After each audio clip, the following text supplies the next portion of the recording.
All right, guys, welcome back to the channel. We're going to get right into it. This is part of Big CJ Reviews, and these are basically jobs that I've done in the past, direct bookings that I did not document for YouTube.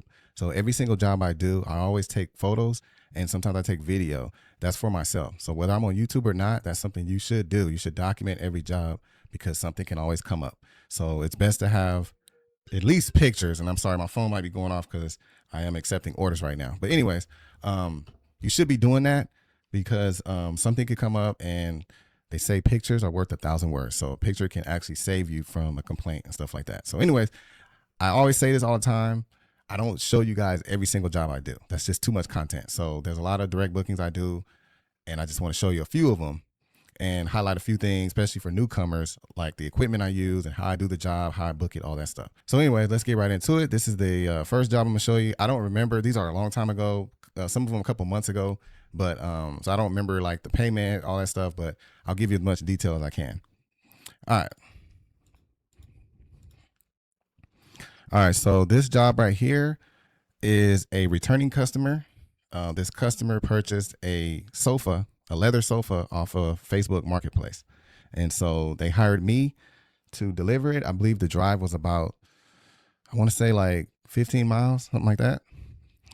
So this is the seller's residence. So it's a, I think the sofa was on the first level, and I believe there's a couple steps to the front door, but I'll show you. So jobs like this, typically a sofa is going to start at $75. That's like my bare minimum price. But if it's a job that I need help on, I need a helper, usually it's going to start around $125. So that's to cover myself, my van expenses, and also my helper. My helper is typically my wife. So this is a job that me and her can handle. All right. So this customer actually, they were movers. This van right here, I don't know if you can see my mouse, but this van right here is movers. They're coming the next day. So they sent some ladies to do all the wrapping. They're wrapping all the furniture, not the furniture. They were wrapping the like the dishes and stuff like that, delicate items, so that the movers could come in and move quickly. All right, so this is the sofa right here. Remember, most customers, I have them send me a photo. So when I see a leather sofa, I already know it's going to be pretty heavy. So I already knew I'm going to use my heavy duty dolly. I could use a shoulder dolly, but I don't like to do strenuous jobs with my wife. So I try to make it as easy as possible. That's why I bought the heavy duty dolly. So I already knew it was going to be pretty heavy. But that's the sofa, and it was pretty heavy. It looks heavier than what it is. But we had no issues dealing with it. The first thing I do is wrap it. That's what you got to do. You got to wrap it. On gig apps, a lot of times I don't use wrap because the pay is so low. I'm not going to use my wrap for low paying jobs. But when a customer books me directly, I will wrap it, at least blanket it. That's it at a minimum. So again, I'm not documenting this for YouTube. This is for myself. So I'm showing the condition of the sofa, no tears, no rips, no stains, all that stuff, so that I can document that. The little chair right here, we're taking that as well. So it's this chair and this chair. All right. It's a straight shot out the door. And I think there's a few steps, like I said. So again, this is my 6-foot ramp right here. This thing comes in handy. So I almost got rid of it because I had bought a 10-foot ramp, but I'm like, you know what? I can still use it. So this is perfect for things like this. You got to go up 3 steps. Instead of carrying it or trying to roll the dolly down the steps, put the ramp up. So it worked out perfect. We were able to roll the sofa right out the door, right down the ramp. Very easy job. Almost a one-man job. So this is how it looks when I wrapped it. So basically I used 2 blankets. It might've been 3, but I think it was 2 blankets. One blanket on, the left side of it, another blanket on the right side, and then I shrink wrapped it. Typically, like I said, you want to do that. I've seen people that do deliveries with no wrap at all. I don't recommend that, especially with a leather sofa, because if that thing rubs against the door or catches on something, it's going to tear, and that's, expensive to replace. So anyways, you want to protect it as much as you can. So it's sitting on top of my heavy duty dolly. I'm showing you a shot of how it's a straight shot through the door. That door looks really skinny, but it's actually a little bit bigger than what it appears.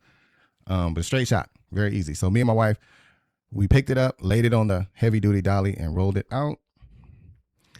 This is a photo that I send the customer. I always book the job professionally And when I'm done, I send the customer a receipt and also send them photos. The same photos that you saw, that's what I send the customer. How it looked when we picked it up, how it looked when we dropped it off, how it looked showing that I picked it up. There's nothing there. I did get it. Stuff like that. All right, so this is my setup. I always park on the street. It depends on what the driveway looks like. So a lot of times it's easier to park in the driveway.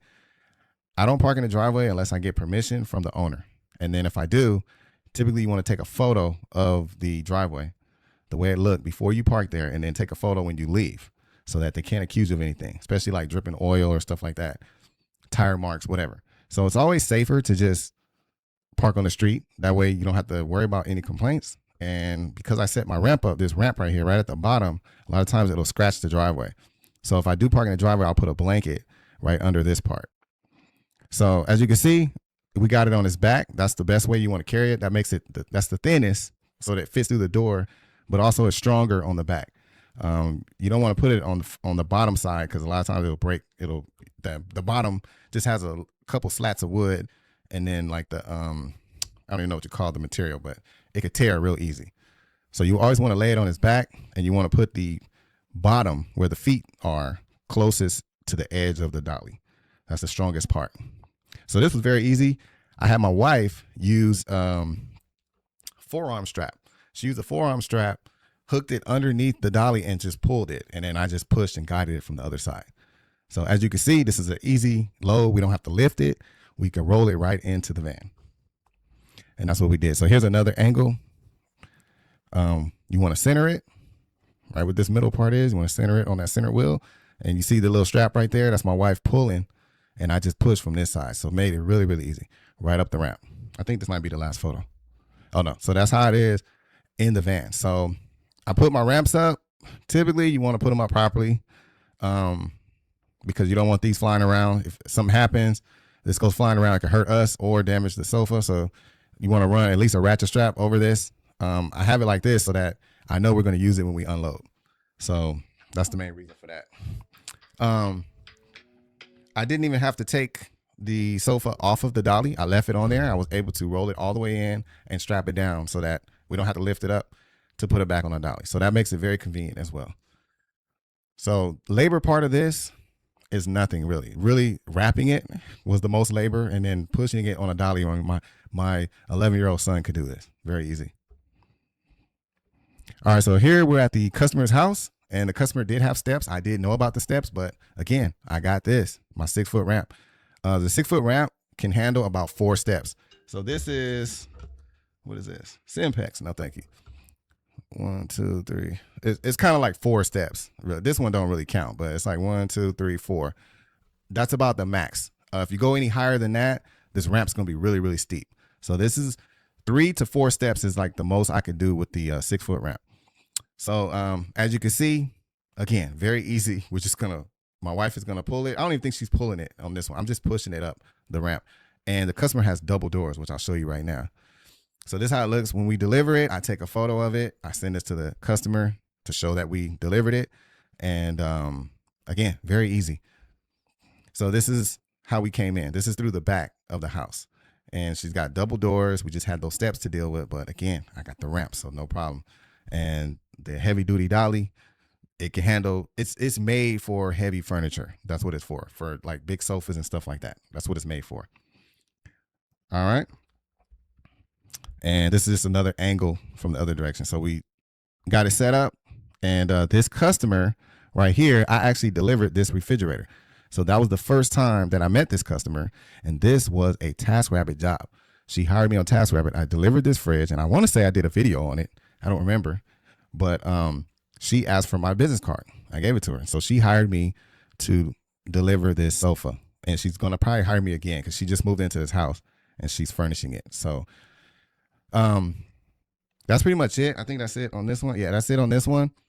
Again, I just want to highlight the fact that this is how you grow your business. So even though I'm on gig apps put me in front of potential customers. So a customer doesn't have to use TaskRabbit. They don't have to use Dolly and all that stuff. If you have your own business, you need to operate as a business. Let them know, hey, I have my own business. I do these type of deliveries for myself. give them that option, because that job, I think if I'm not mistaken, I want to say I charged her $125. That's like the minimum for a job like that based on the distance and everything. But I was able to use my wife. If I had to bring a helper, like someone else, like my wife wasn't able to do it or something like that. Oh, you know what? I'm sorry. I told you guys that we delivered two sofas. She was going to buy the single seat chair, but she didn't. She changed her mind. So the charge was just for the sofa. So it's 125. It's about 15 miles. And when a job is that easy, I don't really have to be much higher than that. If I hired a helper for this job, more than like I would want to make at least $100, and I'll have to pay the helper a minimum of $40, but typically I want to pay him at least $50. So I would have to charge around $150. So the customer saved about $25 by using me and my wife. So anyways, that's just one of the jobs. I got so many to show you guys. But yeah, man, this equipment right here, game changer. All right, so it looks like I just made it under 15 minutes. That's what I wanted to do. And I do have a lot more jobs to show you guys, so stand by. All right, y'all have a good one. Catch y'all on the next one.